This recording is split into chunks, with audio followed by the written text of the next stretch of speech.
বিশেষ দিন, আমাদের পরিবারের একসাথে কাটানো কিছু মধুর মুহূর্ত। ভোরবেলা রওনা হলাম সিলেটের উদ্দেশ্যে। একসাথে এক গাড়িতে একরাশ আনন্দনীয়। রাস্তার দুপাশে সবুজের হাতছানি, দূরের পাহাড় আর মেঘে ঢাকা আকাশ যেন আগেই জানিয়ে দিল সামনে অপেক্ষা করছে কিছু বিশেষ মুহূর্ত।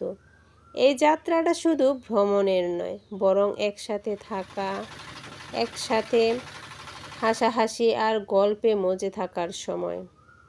সিলেটের এসে প্রকৃতির যে রূপ দেখলাম, সেটা চোখে দেখা আর হৃদয়ে গেঁথে রাখার মতন। চারপাশে পাহাড় আর সবুজের মাঝে যেন প্রশান্তির এক ঢেউ বইছে।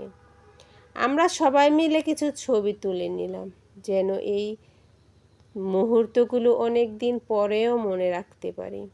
এই ছবিগুলো প্রতিটা ফ্রেমে লুকিয়ে আছে ভালোবাসা আর প্রকৃতির অপার সৌন্দর্য। এই পুরো ভ্রমণ জুড়ে ছিল পরিবারের হাসি মুখ, একসাথে কাটানো আনন্দ ঘন মুহূর্ত আর প্রকৃতির নিঃশব্দ সৌন্দর্য। সিলেট থেকে সাদা পাথর পর্যন্ত পথটা শুধু একটা ভ্রমণ ছিল না, ছিল একসাথে থাকার আনন্দ, সম্পর্কের বন্ধনকে আরও গভীর করে তোলা এক অভিজ্ঞতা।